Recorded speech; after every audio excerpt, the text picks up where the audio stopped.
Assalamualaikum warahmatullahi wabarakatuh, Sinse.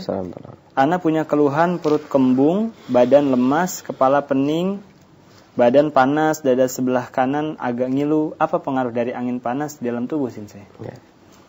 Seseorang yang meriang, baik dia kehujanan atau tidak, dikarenakan suatu udara yang berubah. Perubahan ini sekarang Oktober ya, tanggal 5. Ya. Oktober tanggal 5 ini kalau dulu kita bicara orang Jawa dulu memiliki istilah bulan sendiri kan.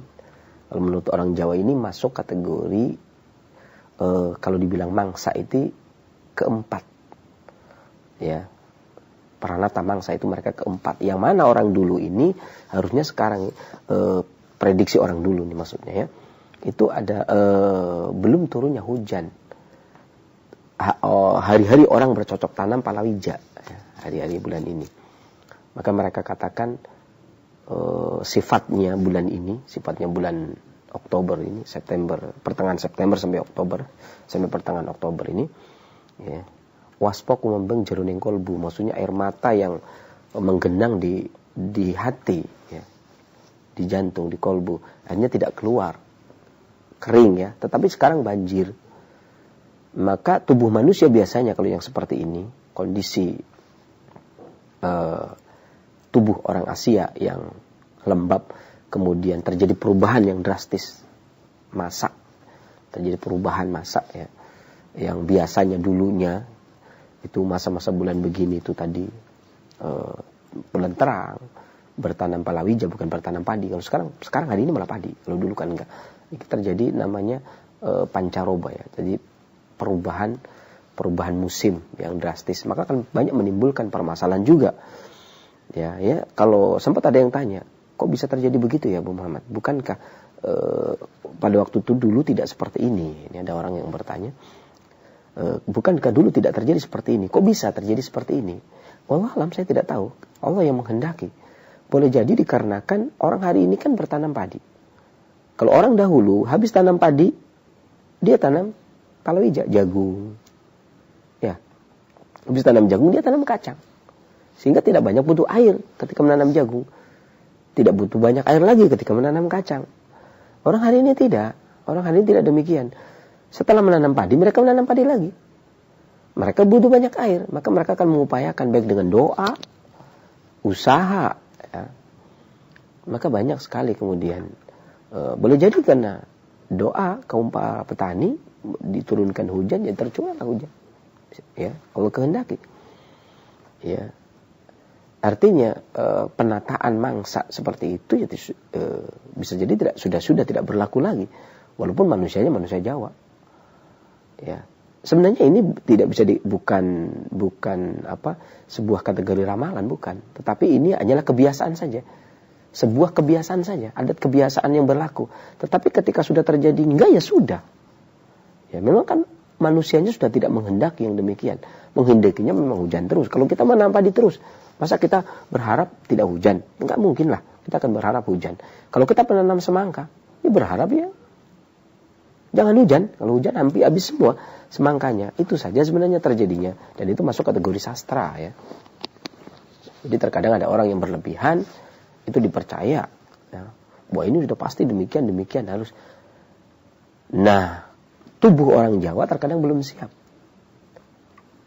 Pancaroba yang seperti ini, hawa udara yang seperti ini, antara tekstur tanah, udara, curahan air hujan, kemudian manusianya itu tidak siap untuk menerima, timbul meriang dan seterusnya.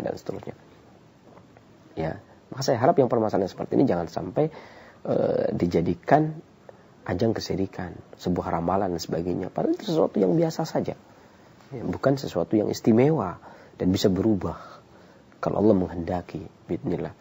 Dan sakit-sakitnya orang seperti ini, maka jagalah vitalitasnya. Ibarat kata, kalau saya boleh mengatakan, memberikan permisalan, maka janganlah terlalu banyak bergerak. Di musim-musim seperti ini janganlah terlalu banyak bergerak. Efektifkan tenaga kita. Bisa diperumpamakan persis seperti seorang anak gadis dalam pingitan. persis seperti anak gadis dalam pingitan. Janganlah melihat keluar kecuali membuka jendela untuk menghirup segarnya udara. Artinya kita ngirit tenaga, jangan terlalu memforsir. Banyak berpikir dari permasalahan-permasalahan yang ada, mengeluarkan tenaga terlalu berlebih dikarenakan mengejar target yang ada. Hal seperti ini hanya akan melukai energi vital tubuh kita, melukai fungsi hati kita, melukai paru-paru kita. Di musim yang kemarin terlukanya di hari ini. Ya, ketenangan yang kita butuhkan. Ya, kan saya pria, Ibu Muhammad. Bukan. Saya bukan gadis, betul. Saya perumpamakan sebagai gadis dalam pingitan, berdiam diri di rumah. Tapi maksudnya bukan tidak bekerja. Artinya kurangi aktivitas yang terlalu berlebih. Tenang. Jangan terlalu banyak terforsir berpikir. Jangan terlalu tertekan dengan target dan pikiran. Karena tertekan itu stres. Tekanan itu stres. Ya. Stres itu tertekan. Karena stres itu bahasa lain. Bahasa kitanya tertekan. Ya. Kalau kemudian kejar target, kemudian kita berpikir terus, sementara hawa udara sudah tidak mendukung lagi untuk kita mengeluarkan tenaga, habis-habisan kita, habis pikiran, habis tenaga, ya. Maka timbul meriang, kekebalan tubuh yang menurun. Tentunya kita tidak menginginkan kerapuhan ini akan berlanjut di masa yang akan datang, di episode yang akan datang. Demikian tentunya. Gunakan aktivitas sebaik mungkin. Jangan terlalu banyak berpikir. Ya, banyak mendekati kajian agar dapat ketenangan jiwa kita. Kemudian istirahat yang cukup. Jangan tidur sehabis subuh, jangan tidur sehabis maghrib. Tidurlah sehabis zuhur atau sebelum zuhur. Ya, itu sangat efektif untuk menguatkan vitalitas kita.